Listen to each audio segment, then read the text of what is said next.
Hello and welcome back to the Howarth Timber and Building Supplies 1840 podcast. I'm Paul Bullivant, your host. And today we've got a very different kind of episode for you. It's a subject that I never imagined that we'd be talking about when we started off our podcast, but I'm delighted to be joined by Reece Casey and Sam Lowe to talk about gambling addiction and the impact that it has on individuals, families, friends and businesses. Reece has kindly offered to share his story with us. It's a story of boredom, addiction, big wins, bigger losses, debt, fraud, rehab, prison. So as you can see, it really isn't what you probably expect from a Builders Merchants podcast, but his story is both sobering and inspiring, and I really do thank you for sharing it. Thanks for having us on. Sharing it with us. Reece has taken some huge steps towards recovery. He's been through rehab, and his journey's been marked by a commitment to change and a determination to rebuild his life. Today, Reece and Sam are focusing on raising awareness about the dangers of gambling addiction and helping others find a path to recovery. So as well as telling his story, as a warning to us all, he's here to talk about his new organisation that they both just set up, Impact Inspire, which is focused on raising awareness and preventing gambling-related harm through comprehensive training programmes. They aim to empower individuals and businesses to address gambling issues proactively, promote healthier communities, and provide support on related topics such as workplace fraud, personal well-being, and domestic abuse awareness. Reece's journey really is a reminder that no matter how far we might fall, there's always a way to rise again and build a brighter future. It's a story of resilience, hope, and the power of transformation. Definitely. So welcome to you both. I'm so pleased to have you both here. Before we unleash Reece with his story, let's just do a light introduction so we all know, I know, so our audience know who's here. Okay. Reece, do you want to just give us a... Yeah, I'm Reece Casey. I'm the co-founder of Impact Inspire with wonderful partner Sam, business partner Sam. And I've been in recovery since the 29th of August 2021. How do you know it's the 29th of August? That was the day... That was the day of my last bet. Amazing. Yeah, still always remember it. Yeah. I bet you did. But we'll come to that. Yeah. We'll come to that in a minute. Sam, over to you. Yeah, so as Reece has just said, I'm partner to Reece with our new company, Impact Inspire. I'm a qualified counsellor and a therapist, which is how myself and Reece met during Reece's time in treatment and recovery. So we're here today to just offer that awareness really around gambling harm and just addictions as a whole, really, in relation to how it all connects and how it all links together. Okay. We just give us a simple explanation around addiction. Before we started recording, I was asking you loads of stupid questions, and I think it's clear that if you've never been around addiction, you probably misunderstand what it's all about. So would you just share a bit about addiction in its widest sense for us? And as we said earlier, I think that if we do mention the word addiction to people, I think people tend to just look at things like drugs, really, more so.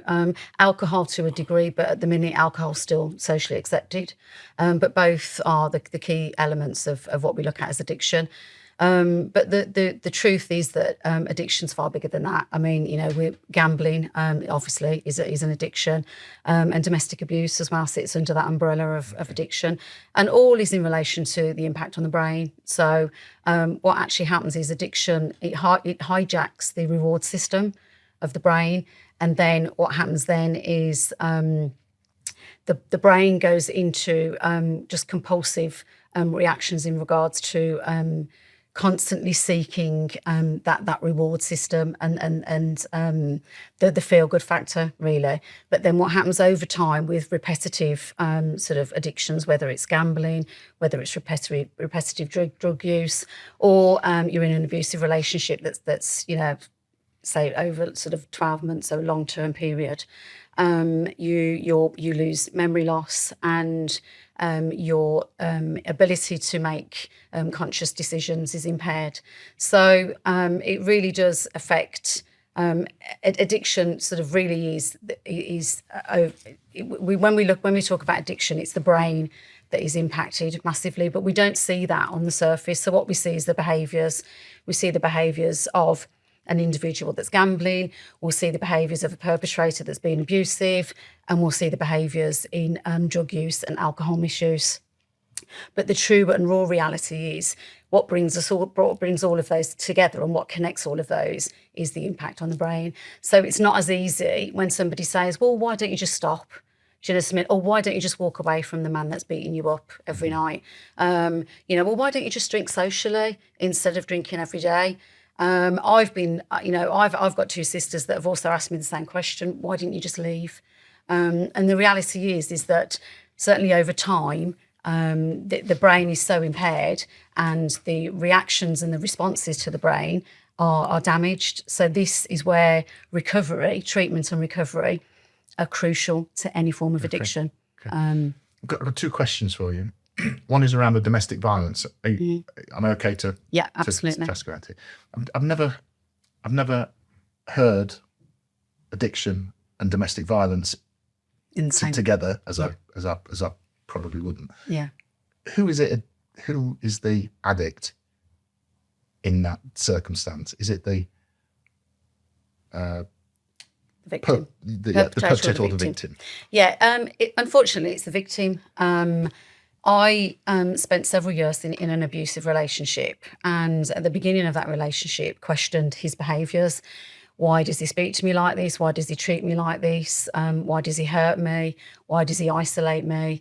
And then after several years, I then started looking at myself and my own behaviours, because I, started to question literally every day, constantly. I went to bed thinking about it. I'd wake up thinking about it. Why don't I just leave? Why am I still here? Why do I keep going back? Why do I give him another chance? Why do I believe in his apologies and his remorse? So I did my own research, because as you've just said, Paul, I didn't connect the two at all in relation to domestic abuse and addiction. So I did some research, and the title that's used is it's the trauma bond cycle. So again, going back to the brain and the process of the brain, the impact on the brain, how you respond to things, how the brain receives things, and how then you respond to stuff. So it's very, very interesting, and it did take me back to kind of think, wow, that I'm in an abusive relationship, but also I'm addicted to this abusive relationship. The perpetrator, not addictive. What you get from a perpetrator is somebody that's manipulative, that's coercive, that controls. They've got an agenda. So their agenda is to do whatever they need to do to achieve what they want to achieve out of you, at the victim. So, the victim is very much the one that's stuck in that cycle of addiction. Right. So you talked about the addiction is about the brain's perception of the rush. Is it? It's like the dopamine. Yeah, the dopamine effect. Yeah. Again, you don't have to answer this if it's not the right question for you. So yeah. I'm asking out of curiosity. Yeah. Where's the dopamine rush for a victim in domestic violence? So what it is, this is where the perpetrator is amazing at what he or she does, because they will offer. There's a cycle of love bombing, so they'll come in with very much, lots of validation, lots of love, lots of affection. Lots of gifts. They will literally just drown you in everything that's wonderful and nice. Okay. Yep. And they would then simply that will go on for probably a couple of days, and then they will remove that from you, and they will take that from you with levels of violence, verbal abuse, isolation. And what happens then is the cycle continues very much. There's a little bit more to the trauma bond, but I don't really want to go into massive detail. It is something that we will deliver as part of one of our programmes. But basically, they will, drown you in everything that's wonderful and nice, and then simply take it away from you in the next breath. So it's that dopamine rush. So that dopamine rush for the victim is that then you're left dumbfounded, you're left feeling betrayed, you're alone, you've lost all confidence, all self-esteem, and the only person in your brain that you feel that can give you back that little bit of rush, that dopamine, that feel-good factor, is your perpetrator. Right. So the cycle just continues and all the time. continues. And it's, I mean, for me, when I did the research, and it was purely for myself, for me, I guess what I actually felt was that, you know what, there was an element of relief, because there were stages of my relationship that I thought was going mad. You know, what's going on? This is me. What am I doing? This is not my character. Because every single thing of who I was and what I represented had been literally stripped away. So you lose all level of identity. You know, you don't function. You can't make decisions. You, as I said, your memory is reduced. So for me to find out that information, it gave me a little bit of hope in regards to, okay, I can actually build on this and try and recover from this. I, like Reece, haven't gone for treatment, and I haven't, you know, done any recovery program, but very much researched it for myself and then took it on board myself to build my own level of recovery. Excellent, well done. And work through that. My second question then on addiction, and thank you for being honest and you know, sharing your story. You often hear people talking about, I've got an addictive personality, or I haven't got an addictive personality. Are we all, is every human being equally addictive? I think there's elements I think there's something in everybody. And I think that what happens is, I think that certain things may lay dormant. And I think depending on your social circles or your activities, whether it's, you know, gambling or drugs or your relationships, I think certain elements of who we are can come out, can sort of, you know, I'm trying to think of the right word, can evolve, can be triggered. Trauma as well, stuff like that. Life events happening, someone dying, anything, and just cause that. That's interesting. And it can switch your personalities, or you can then lead into doing, you know, other certain things. But I think for me, I mean, it's probably a better question for Reece, because for me, you know, my experience of addiction is in regards to a perpetrator that literally just, you know, tried to change who I was as an individual. But I think that we've all got elements of certain sort of traits of you know, personality sort of addictions. And it's just that trigger or trauma that generates that initial rush. And then absolutely. from there. Yeah, and it can go from there. And then it's about how you cope with that. So, you know, whether your coping mechanism is reaching out to gambling or reaching out to drugs or alcohol. You know, and then that cycle then begins. Okay, that's good. Thank you for sharing that on addiction. No worries. Right. Where do I start? Over to you, Reece Casey. Let's start at the beginning. Yeah. From Sunderland originally, hometown, northern working class city. I started gambling. I probably was introduced from a gambling young age was with my dad. I put a football bet on a Saturday, living on a coastal city, going to amusements, odd occasions, and probably had a bit of a fixation with machines at a young age, but nothing too extreme. I was more for me sports betting. I used to place bets on the football, Sunderland, pound bets, low stake, but it had its hopes from a young age really. I think even the last 2 years of school, I was pretty much in the betting shop on an every weekly basis, and I looked a bit older than I could, and could get in some shops I couldn't, and I'd go in and place my football bets. My mum and dad didn't really think nothing of it, and it was just, it's a couple of quid. What kind of football bet was it? I used to bet on Sunderland games. Correct scores at the time were actually flying in the Championship around that time under Roy Keane, and used to get the scorecasts and up regularly and put a pound on winning at £9. But I used to lose a fair few as well, accumulators long like that, and it was just, there was no for it. I just enjoyed it. And I was saying, and there was always that chance of can win big. Did you used to go into the betting shops with your dad? I think the first time I went in betting shops with my dad was probably about 10 or 11. And it was acceptable then, you know, go in. And then obviously started going in myself, or hang around with friends who all had the same interests and liked to bet as well. And that's how I started betting on horse racing as well. I'm going to have to stop asking questions because it's going to ruin your flow of the story here. But one more. Is it football's fault No. As in, if you didn't like football and you didn't follow Sunderland, would you then got into horse racing? Yeah, I would have been in there You would. gambling. That was my path anyway. I would have ended up machines if not. Or I liked the thrill. I enjoyed watching the sport. Even from 10, 11? Yeah. I was in a community where it was acceptable, you know what I mean, and everyone spoke about it. So regardless of it would have been that way. 100%. So yeah, even I look at all my environments. I left school, started apprenticeship, and I worked with a bloke, Chris, and he was a big gambler, but he used to just bet on the tennis, whatever, on the sports. And Tennis? yeah, he used to have like a different bets.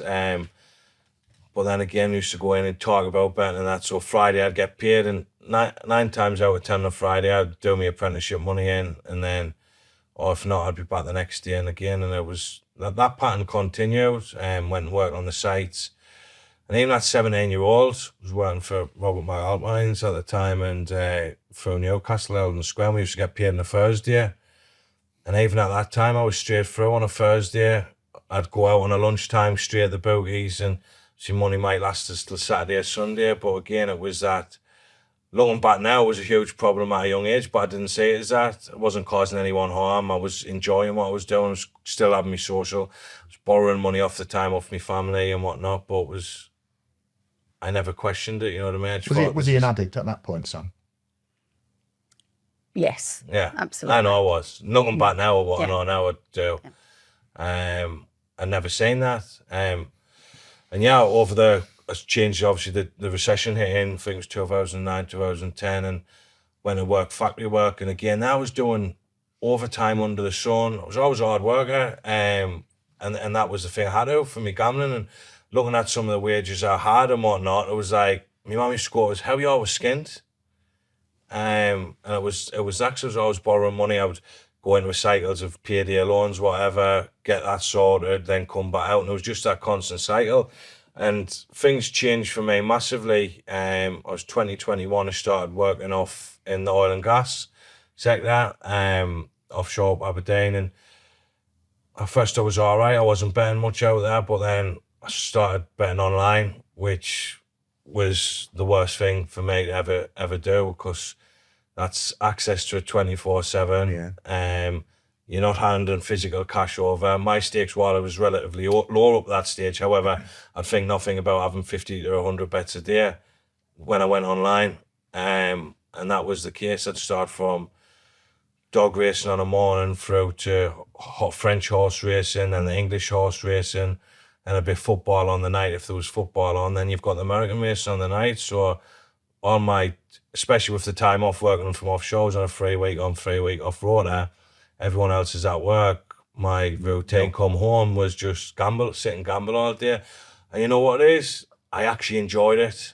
I loved being on my own, sitting all day gambling. I used to go obviously to football on the weekends and for that, but no one knew realistically what was happening in my life. And even if people would say it was, no, do you think your gambling's getting too much? Looking back, if they said that, I'd be like, no, deny it all the way, because I actually enjoyed it. How were you gambling on foreign horse racing? Pure chat, literally pure chance. See a name, see a odds, and just see a name, or even go through and look through the French race cards and stuff like that. you'd do but research. even still, it was the way I was gambling, the amount of bets I was having a day. It's just pure addiction. It's not. All I was bothered about was at the end of the night having enough money to gamble for tomorrow. Where was the buzz at that point? Actually placing the bet, or was it the It was anticipation? just that continual engagement. My mind going and thinking about it. And you know what it is? I wouldn't sleep and stuff. Like, I'd wake up during the night and checking the racing for the next day. But again, at times would come a lot of money problems. So I was having to think to myself, right, the only way for me to get out of this mess is by gambling more and winning, which it's the psychology of that itself, to think the thing what's getting us in the mess is going to get us out of the mess.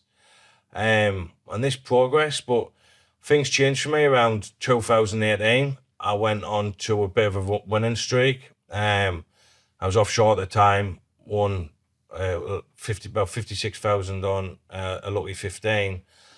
And then that continued. Scratch card. No, four accumulated. horses. Yeah.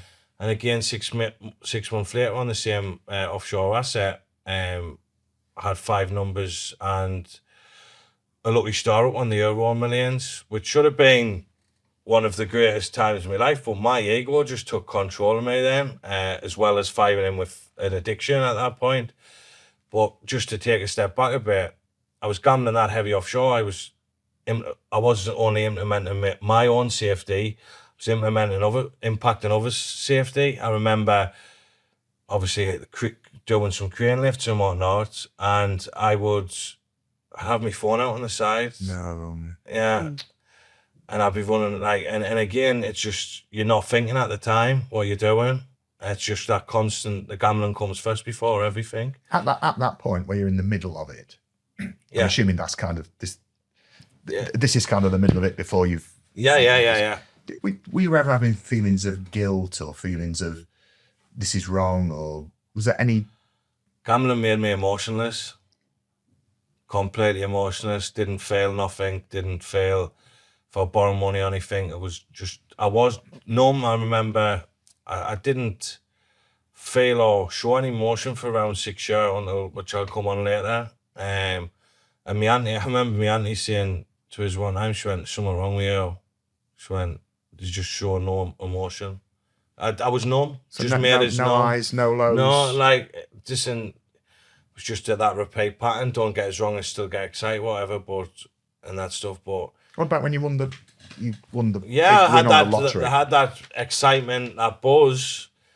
Don't get us wrong, I still felt that, but the feelings of the opposite side of that, of guilt, shame, that didn't come until I stopped.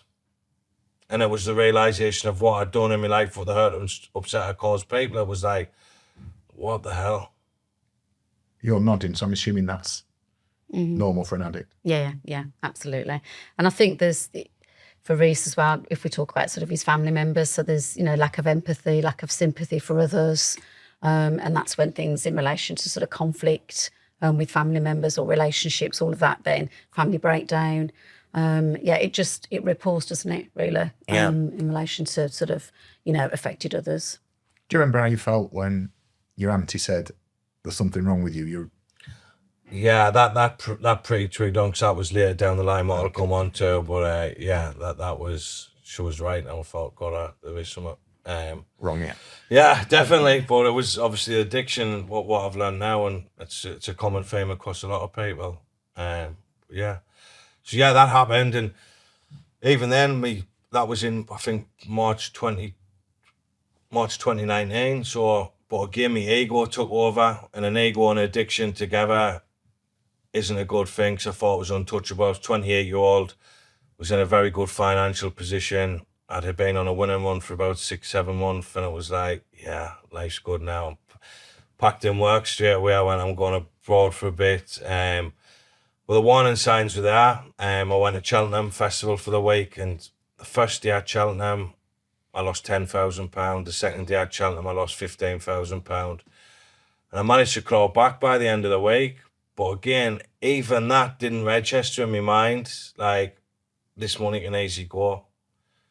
And over the course of the next 8-9 months, it was all gone. Very quickly. And that was just my behaviours. I was drinking a lot of the time, using cocaine. Again, that was probably, I'd say the cocaine and drink use was probably more to massively gambling, to escape from me gambling. So I was then using, me gambling was my escape altogether, but then I was escaping from the gambling as well on top of that, which is crazy. Do you think, were you an alcoholic and a drug addict at that point? No, definitely not. I mean, I've never needed any help. I don't really drink much nowadays. It was just more of a social thing in my 20s, and it was just because of your horse racing, yeah, and exactly, kind of drink and exactly. It was that culture, well, brought up on. So yeah, I mean, I don't use drugs or anything now, and it's something what I've just stopped naturally. So yeah, and that was a difficult time. Obviously, I met my partner at the time then, and a few months later, go forward, January, found out I was pregnant and having my son Kane, and that like threw me head a bit as well, because I'm thinking to myself, God, I was sitting here last year in a good financial position and everything. Now I've got nothing. I'm starting to get in a hell of a lot of debt with people, credit cards, bank loans, family, pulling some bad stunts with people. What I am ashamed of, and that guilt carries with us. How long did it take you to blow your lottery win? In total, I was skinned by the November. And you won in? February, March time. So in 8 months? Yeah. And then I started borrowing, but people, I was just borrowing bank loans, credit cards, everything, and then start borrowing large amounts off my mum, and that, just making lies up, excuses all the time. And again, I've had 2 big wins, I can win this again. You know what I mean? So that the ego and the naivety of it took completely over. And then went into 2021 and things, no, 2020, and things come to a head a bit. Had a bit of a family intervention, had loads of people money, all my family money, everyone just spoke to each other one day and went, what's going on with Reece? And then obviously that pathway opens where you owes me this, you owes me that. And then everything come crashing down. But again, at this stage, it should have been a big learning curve for us. And I went into treatment for the first time. I wasn't ready. I didn't want to do it for myself. I was doing it for other people. My son was born, whatever. I left treatment early. And I did manage to stop off from, I think it was around the September time till February. But again, I wasn't putting no effort into my recovery. I was doing it for other people. I wasn't ready, if you know what I mean, which seems very strange after all of that. Can you explain that a bit more? So just in my mind, I still had enough betterness. And you could win the big one again. Yeah, I could still get myself out of this mess, because there was a lot of pressure on me financially. I was, at this stage, I owed my parents over £100,000. They had to remortgage the house for us and that to sort us out, to help us out. They didn't have to, they chose to. So there's a lot of pressure on me financially with unrealistic payment plans, what we'll put together and whatnot. So it's like, this is not doable, this. So I couldn't see a target of 3 or 4 years was a long time where this is going to take. It was like, again, with that addictive mind, was that impulse, want it done now, want it done tomorrow. What did you tell, did your mum and dad know that you needed to borrow money because of gambling? Why this all came out, no, they didn't know. They didn't know I was gambling at first. They just thought I would just make lots of lies up, as well as a compulsive gambler. Coming with addiction, you become a compulsive liar to cover every track going, which is sad, really. So yeah, and I had a bit of intervention and went into treatment for the first time, come out, and that was, I think it was around September, October 2020. And I managed to stay off gambling, and I relapsed in February 2021. I remember 3 days into that when I should speak out of this, but again, I couldn't, because there was that much pressure of people, and I was always fearful of what people would say, or scared of letting people down. So it was like that. I didn't know what to do. Was your relapse to try and get you out of a... Yeah, I had a lot of stuff going on mentally and stuff, and I wasn't getting any support from myself then.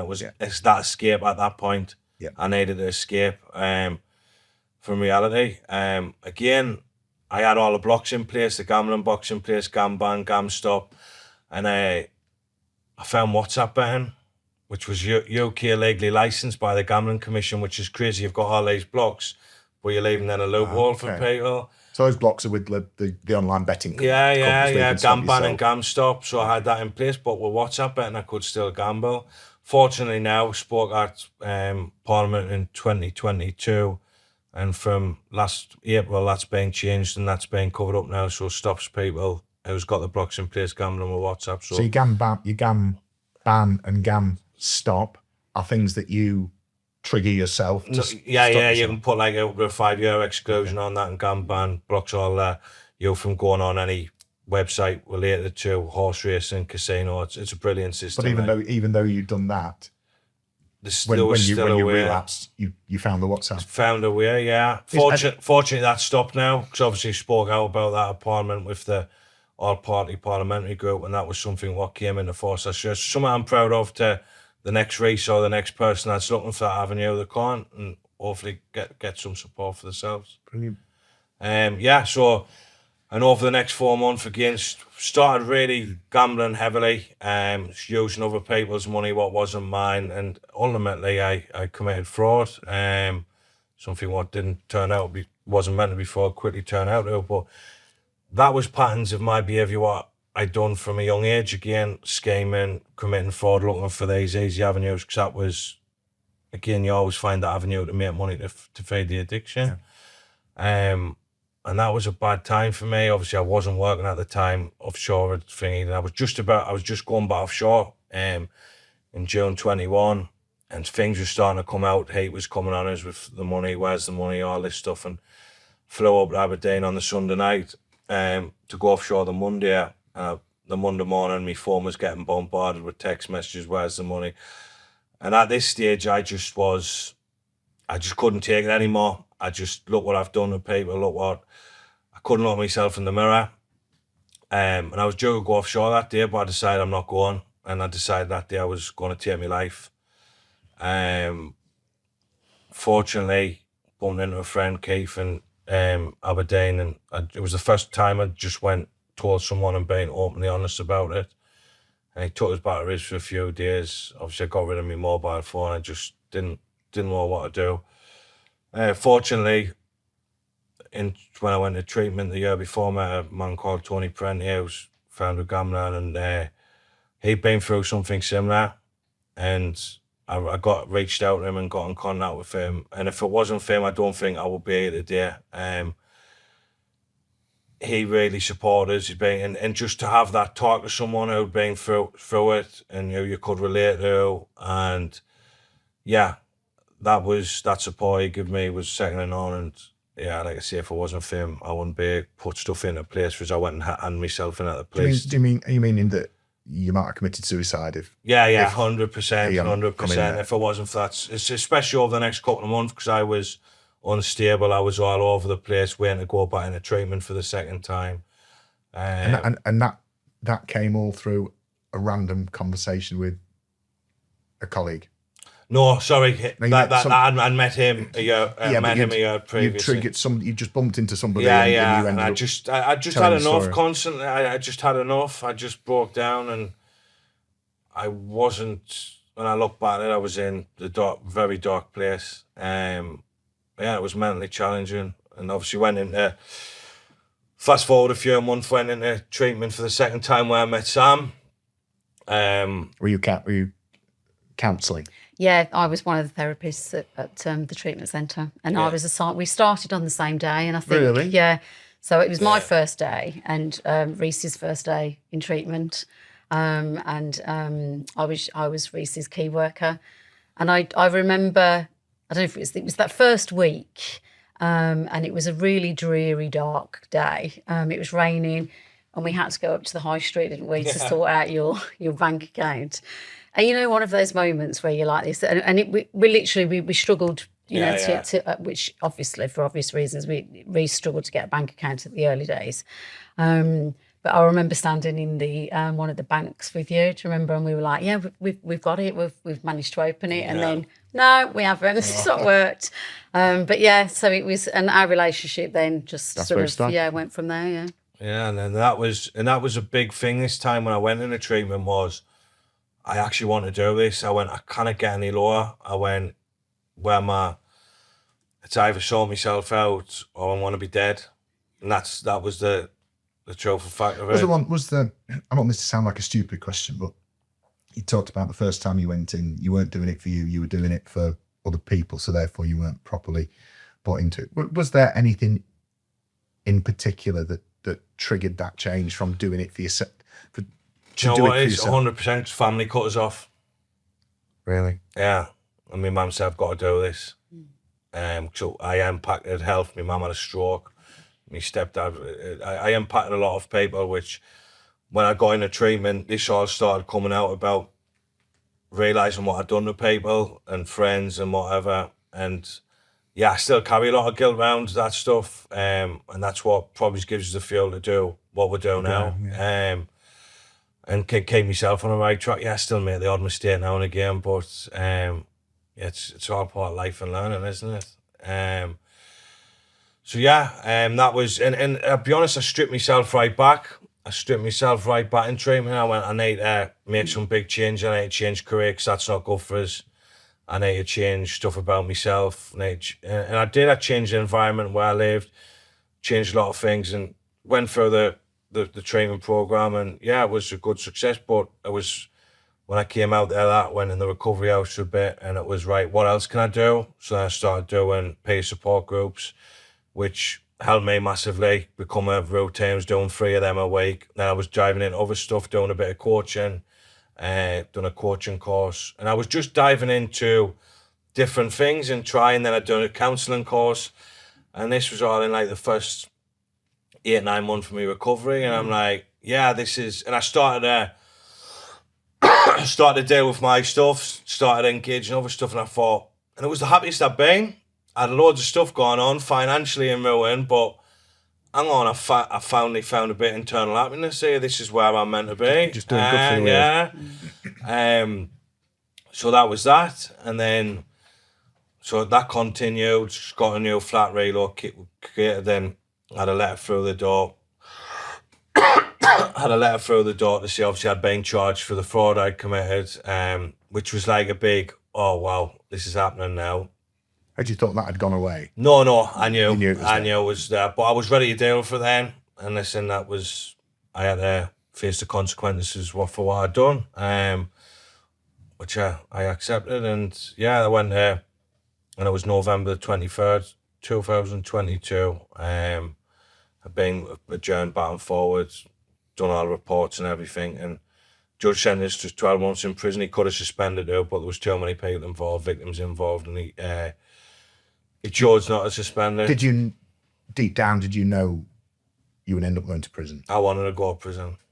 Now I look back, because I wanted... I think I deserved that, and it strengthened my recovery. I didn't want people to think I got away with stuff. So you wanted to punish yourself? I didn't... It's weird to say... Sorry, I've rephrased that.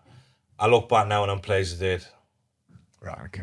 I'm pleased I did. But at the time, surely? Yeah, at the time, of course, you're scared, you're fearful, you don't. But at the same time, I had that feeling of, yeah, this is going to go. Well, it could have been suspended sentence, seen a lot less amounts, a lot larger amounts. So when you stood in the dock and the jury found you... It wasn't jury, no, okay. just a judge so that played the guilty. Judge found you guilty. Yeah, I was already guilty because I'd ended a guilty plea, so I was just going through obviously everything. When he said it's prison, what were your initial thoughts? I knew what I was dealing with because I had a lot of uncertainty. It was always about what's going to happen, and I had that for 18 months of my life, and I was like, what's going to happen? Do you think? So again, I knew what I was dealing with then. So it's almost relief. Yeah, it was, and I've said that to a lot of people. I remember looking over at my mum, and Tony was there. My mum was crying her eyes out. I was like, I'm all right, because I knew what I was dealing with. Having 18, and this is the thing, what's wrong with the criminal justice system at the minute, you've got people waiting 2.5, 3 years to find out. To find out, like to go to a sentence hearing. That's a sentence in itself. Yeah. It's a sentence in itself. So that 18 months then that you were waiting. Yeah. How would you? So in that 18 months, you were going through a lot of change. You talked about getting involved in the you're doing coaching. Yeah, doing some groups. Helping the groups. So you've got all this good stuff going on. You're finally thinking, I'm feeling good about myself. I'm giving good to the world. But you've got this hanging over you. Yeah, it was always there. It was a big worry. I was like, oh, what's... And I remember speaking to Sam about it. I felt like there was that wall there still where I couldn't move forward. So hence, I remember the judge saying, I was sentenced you to 12 months in prison. And the weight dropped off my shoulders. I was like, right, I know what I'm dealing with now. And listen, to think I was wrong. I was scared about going to prison because it was like, what's the scariest thing? What am I expecting? Because no one prepared, not until you go out yourself. And I remember on the bus going there and I was like, what's it is? And wanting to Durham, and it's this big, horrible old prison. And yeah, it was an experience. I think it was a big experience of, wow, I've just had everything took away from us now. Had you any experience of prison before that? No. Family, friends? No. Nothing Obviously, at all?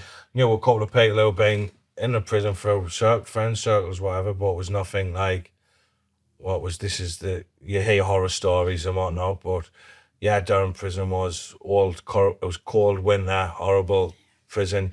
You're banged up in your cell for 23 hours a day, get a shower every couple of days, and you're just like... What was the first night like? I slept like a baby. Did you? Yeah. I'm not getting answers here that I thought I'd be getting with this. I was. All these preconceptions that this is what it's going to be like. I slept well, and then I remember walking up, pad me, and offered us a cup of tea in the morning. It was just like this. Because I had that much pressure on my shoulders with it about what's happening, and I knew in my head, right, I've got 6 months to do, and then I'm out of here, and I had a date in mind and target, and it was just about getting through the next few months and keeping my recovery. So from day one, it was all focused on you've got this goal of 6 months. Yeah. I can see it, touch it, feel it. Yeah. I've just got to get out, yeah. And then obviously I went in, I got moved wing off the induction wing in Durham, and they put us in a cell with an Albanian who was drug dealer on remand. He had a mobile phone. The World Cup was on at the time. It was the Winter World Cup. And he was gambling. And then on top of that, he was trying to get us to buy gamble packs of noodles and that. I'm like, listen, no, but it's... And this is what I mean, prisons are not set up for any recovery. I've went from that recovery, that supportive environment, putting a lot of effort in my recovery, to strip back to nothing. So that was challenging. Now, I remember speaking to prison officer and saying, is there any support for gambling here? No, it's a finance issue. So again, that lack of understanding, it's like, what chance you got? When you went down, how far along your recovery journey were you? I'd have been around about 15, 16 months in. Okay. In like, if were you like, I can't think of a better way of articulating this. Were you 50% recovered, 80% recovered?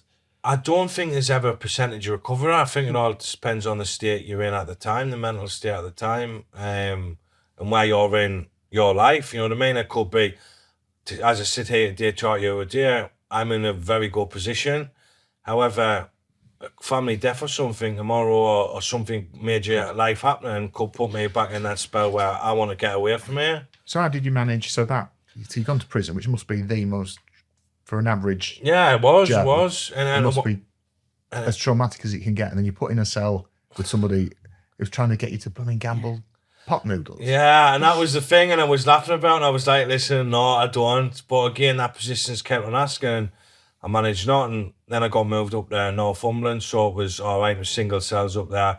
And to be fair, the wing I was on up there, got put on, was in the induction wing for about 3 weeks, and then got put on to an enhanced wing, and I knew a few people on there, so it was challenging on that. Everyone was gambling on that wing, but everyone was all right. I just said, Joe, if playing so, do you want to put like vapes on that? And I'm like, no, I didn't gamble. And once people knew about you, because it was like, I think it was about 60, 80 people on that wing, people didn't stop asking.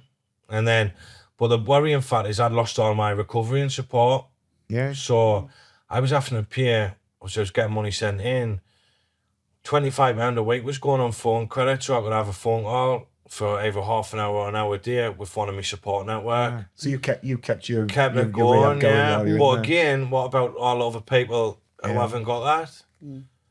And that could have like had a big impact on my recovery massively. So you've talked about not knowing, not realising you're an addict. Then it all came to a head when your mum kind of disowned you, and then you started that whole recovery yourself. Then you get another kick, and you're back in.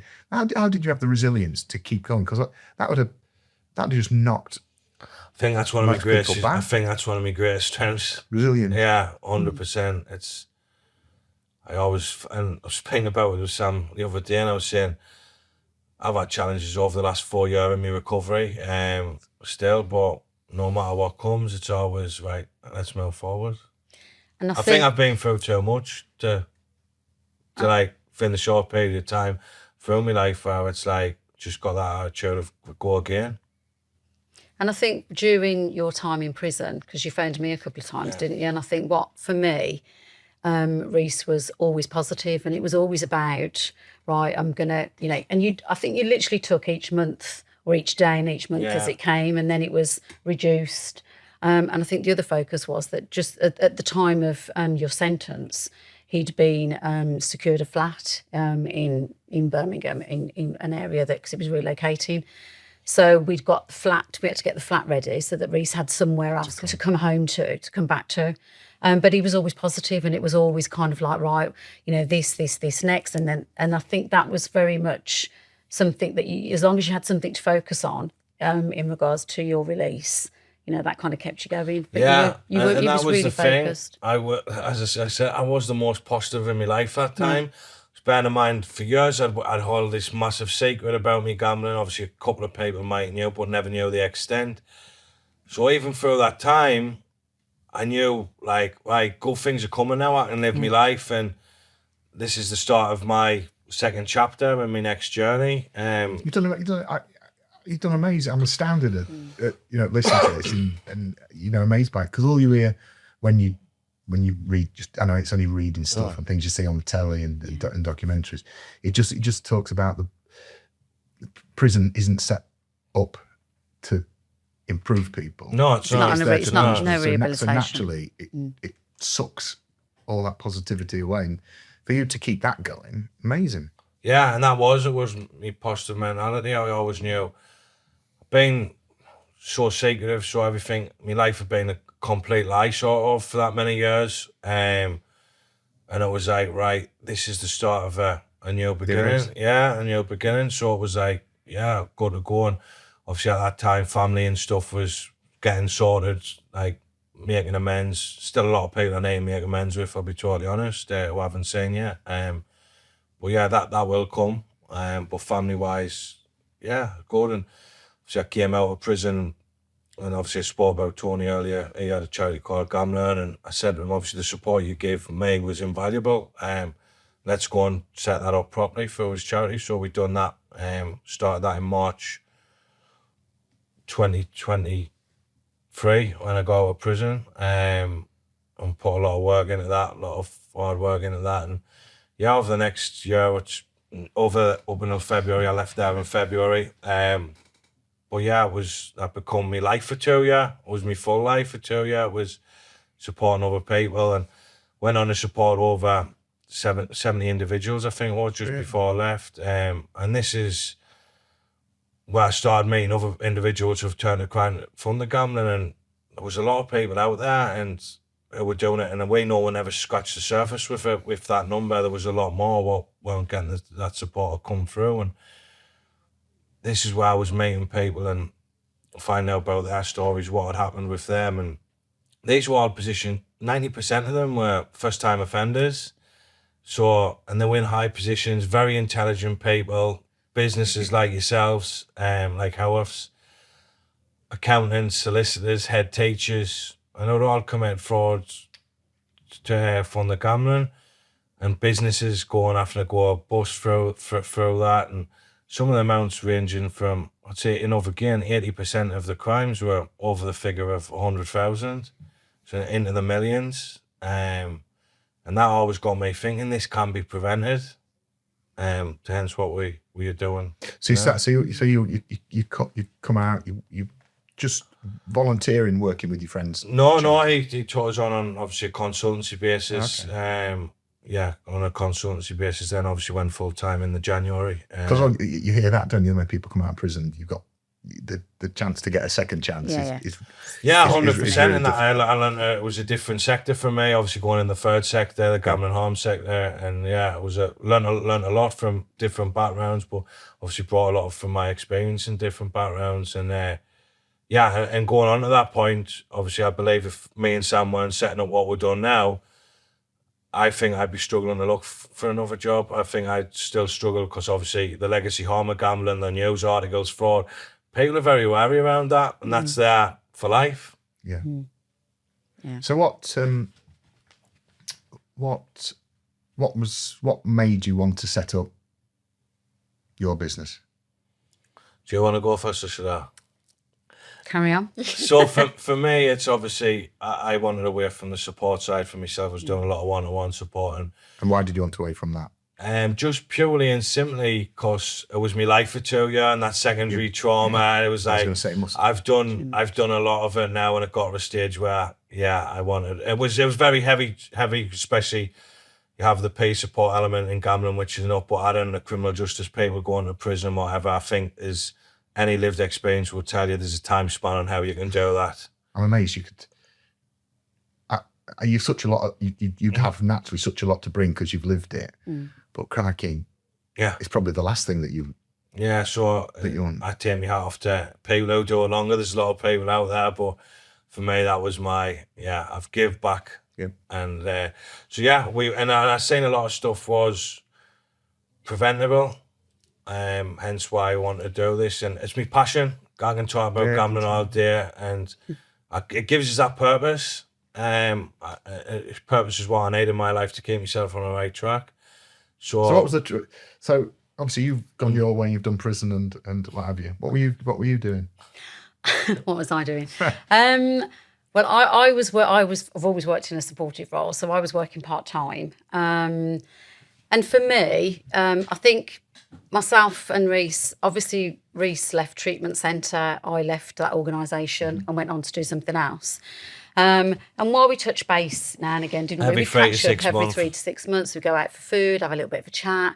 I'd be doing this, Reece was doing gambling. And I was going through my own little bit of recovery in regards to, my previous relationship. Yeah. And I think even at that point, I hadn't really shared a lot with you, had I? You didn't know a lot of what and you don't, hadn't shared it with, even closest of people really. But for me, it was about addictions because I'd done my own research, and then Reece was talking about, obviously, his gambling, which I was fully aware of. And for me, it's about that awareness and trying to prevent, because we had a lengthy conversation at the beginning of just prior to setting up the company. And for me, it was about, I've worked in education, I've worked in colleges and I've worked in schools, and I've worked with young children. And I've seen the impact of domestic abuse. I've seen the impact of family breakdown. I've seen the impact of fathers not being present in children's lives. And addictions. So, we spoke about, that we've got young kids now that are sitting in pushchairs with phones in front of them or little iPads, and this is where it's all starting. So for me, it's about getting that message out there in relation to the impact on the brain. This is an addiction. This is starting. When I was working in the treatment centre, we used to have little trips out with the guys. And, this was in recovery, and we went bowling. And I remember seeing a young lad, it was half term. He was with his father in one of, like you spoke about when you were young, in the arcades. And he'd got those long reel of, like the tickets that they get to go and get the prizes at the end. And, there was loads of them. They were wrapped around his arm. And the smile on this little boy's face was just unbelievable. And I looked at him and I just thought, oh gosh, it's already started. You could see it, it was there, So for me, it's that awareness with, not just getting our message out there in relation to adults and that working environment and that corporate environment, but also with education, looking at colleges, looking at schools, secondary schools, and the impact that addiction, just has as a whole, really. And tying it all up together so that we can then deliver this out and kind of go, this is what really is going on. Yeah, that's Sam's side of things for me. That's Sam's side. And I agree with that. It is well needed. And I think for me, focusing on the areas what I've worked in, what I know, construction, manufacturing, oil and gas is a big one for what I want to get into. I'm confident we will. And again, it's that offering companies that we just don't want to just come in with a company and tick a box and do a training. We want to create that partnership with them. So obviously we come in, deliver training, pre-questionnaire, post-questionnaire, then do a questionnaire 3 months after, 6 months after. And then when the partnership is coming to end, that last training session's finished 6 to 8 months later, provide that impact report. Look what it's done for your business. Look what it's done for your workforce. So I think there's so much of that, and also cover the 3 different training we do. and it's bespoke to your organisation. And also with that, we do offer the one-to-one addiction counselling and wellbeing support through Sam. So again, for businesses, it's got that full package. And So let's just flag up the services that you've got. So there's the one-to-one. Yes, that's the counselling for addictions and individuals. wellbeing counselling. Yeah. Then we've got obviously the domestic abuse, which is the trauma bond awareness training. Then we've got the gambling harm. Gambling awareness, gambling related harm awareness in the workplace training, and then obviously fraud and theft prevention training as well.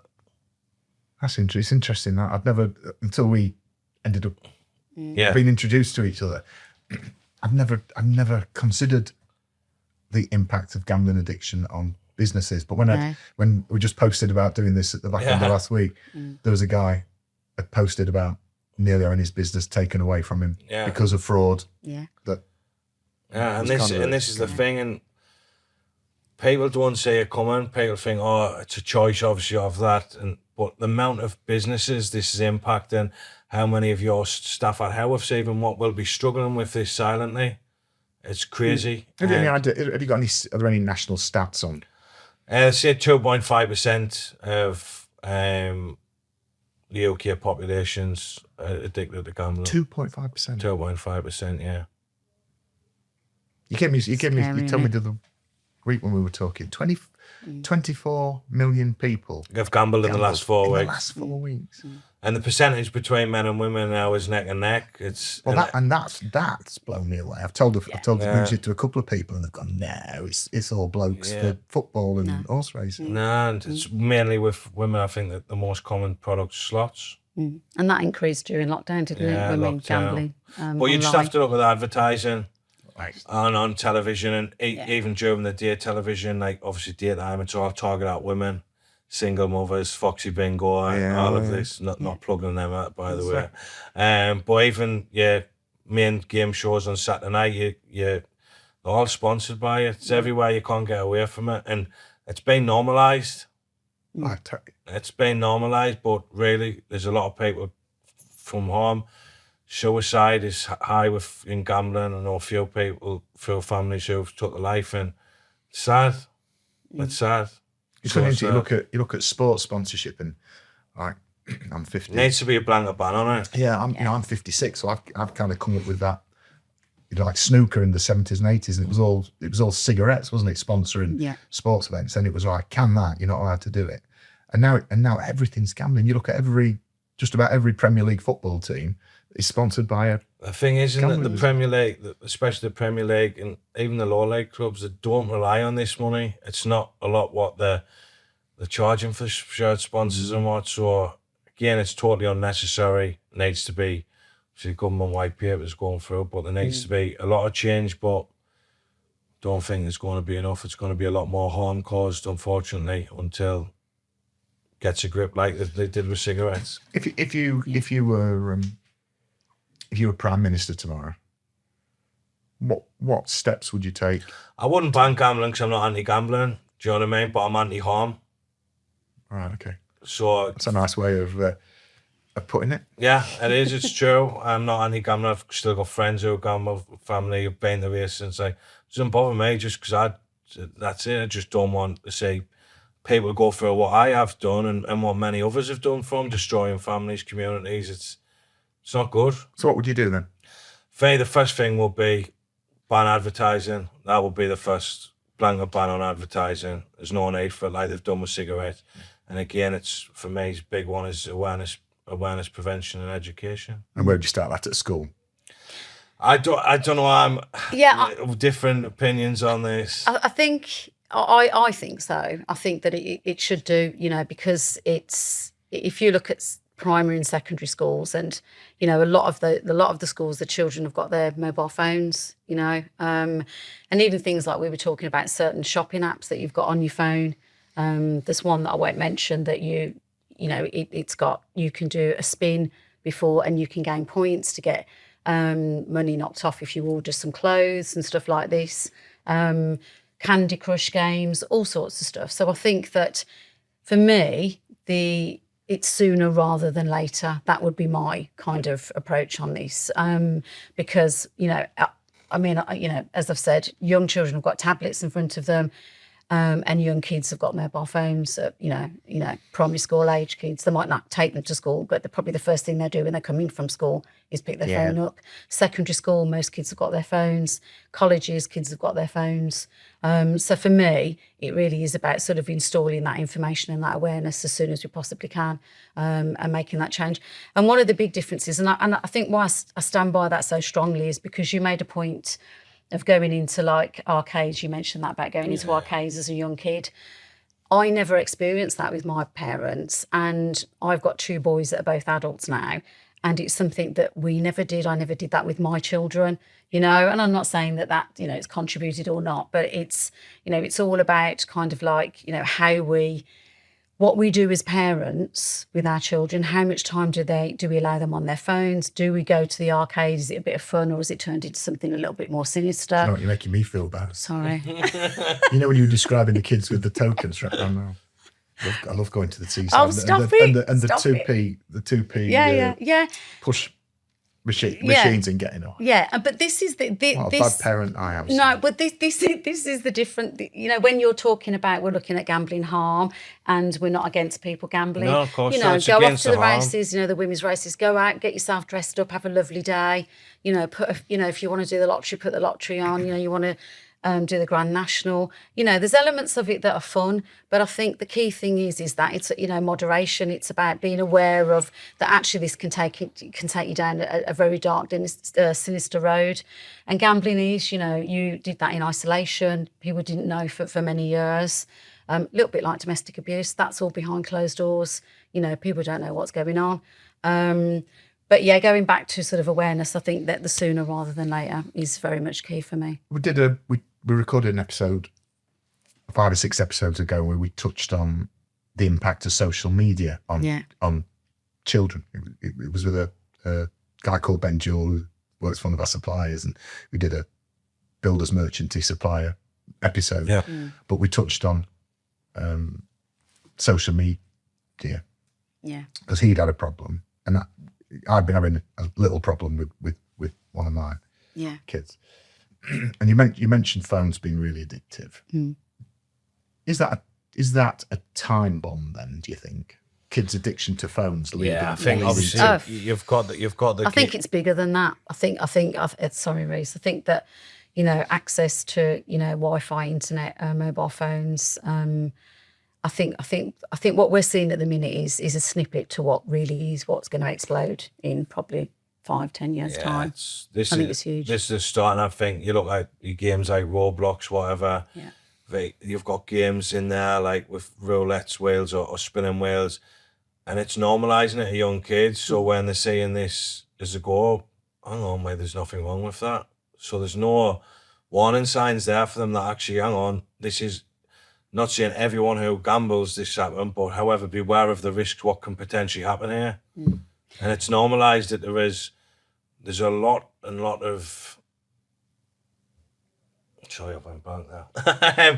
There's a lot of. There's a lot of normalisation. There's lots of things where you see gambling, but not badged as gambling. Yeah, exactly. Like people, the most common form of gambling in this country is the national lottery.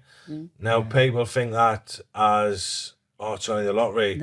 However, what people don't see is that people go scratch cards are really bad. Do you know what? I was going to say, you sometimes in the supermarket or whatever, and there's somebody in front at customer service buying some scratch cards, and you walk outside and they've not took 2 steps out the door. Yeah.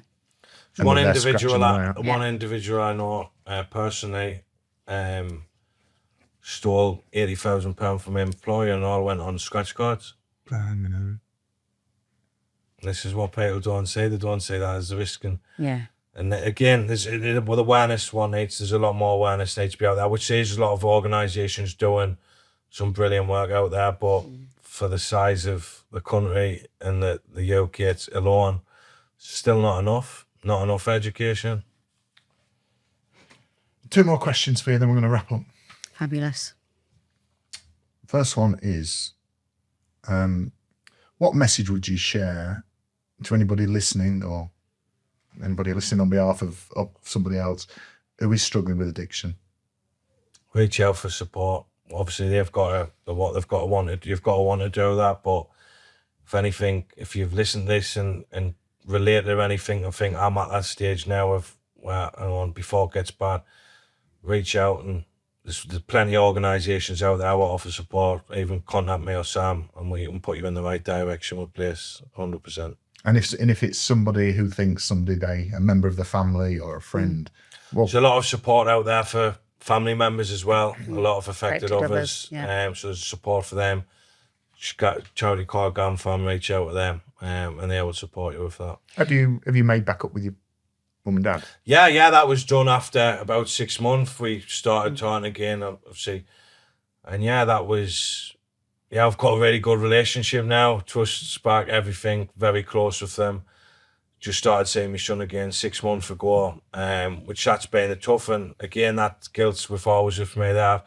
Lost 4 years of his life pretty much. So now it's like I try to be the best person I can for, not only for me, but for him and my family. Do mum and dad wish they'd spotted it sooner and done more? Or was it just they couldn't because you were... No, I don't. Jonas, it doesn't matter what anyone would have done. That was my path, and that was what was meant to happen with me. And I'm a strong believer in it. And you know what it is? It's the only thing I would change about me is the hurt and stuff what I cause people. Because that really things with us. But if you would ask me now, would I change if I could go back and change it? No, I wouldn't change anything because I wouldn't be the person I am today. And what's the future then for you? If that was fate, hopefully we can get we will get the Impact Inspire off the ground, and I'm sure we'll go on to help many business and many individuals. And how will viewers? I mean, obviously we'll post some stuff for you, but where do they find you? If we go on to www.impact-inspire.com, and we are on LinkedIn and Instagram, social media. Yeah, Facebook. Yeah. We'll make sure when we publish this, we'll make sure we share I it. appreciate that. Brilliant. Anything else you'd like to add before we have one final question? Yeah, just to say, in regards to seeking help, sometimes if there's an element of denial still, it's not necessarily seeking it through organisations. It might just be that one person that you trust in your circle. Do you know what I mean? It might be a colleague, it might be your best friend, or it might be your neighbour. But I think that the key thing is to communicate what's happening to you. Do you know what I mean? And get that across so you can get that support. Good advice. Thank you. Right, so to our final question. We've got there. Oh.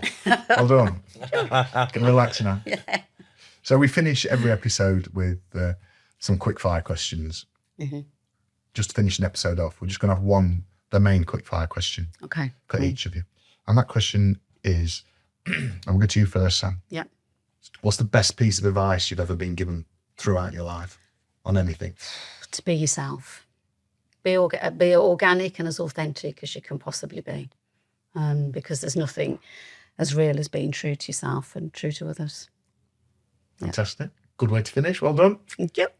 Reece? For me, I always struggled massively with self-doubt, especially early stage recovery, and scared to make things. And person told us, don't be afraid to make mistakes. And listen, that was the best piece of advice I've ever been given, because that's how you go as a person. Yeah. Mm. Fantastic. Yeah. Listen, it's been amazing. It has. Thank you. I never thought we'd be doing this. No, thank you. And I found this has been emotionally draining. Yeah. And thank you for sharing, because you proper bared your soul, with some of that stuff. And thank you for all your insight and everything that you've helped educate a few. Well, you've educated me. Hopefully you've educated a few more about what addiction is and isn't. And that's really shocked me, the fact that domestic violence is classed as an addiction. That's something I just didn't know at all. No, and still quite hidden. And I would imagine there's many victims out there that wouldn't attach themselves as somebody that's addicted. If anybody is in this situation where they're constantly questioning themselves and their behaviours and going back, then do a bit of research. Take some time for yourself. Look at how you're behaving, your responses to that situation, and do a bit of research on it, because it's, as a victim, it's not your fault. You're caught in that cycle of abuse and that addictive cycle. Thank you both. Thank you. Brilliant. Thanks for having us. Thanks for listening. I hope you've enjoyed it. I hope it's been educational and informative. If you have enjoyed it, it'd be great if you could like and subscribe on whatever channel you're looking at us or listening to us on. And if you can spread the word amongst any friends or colleagues who you think might be interested in what we're talking about, that'd be amazing. So until next time, thank you very much. Goodbye. Thank you.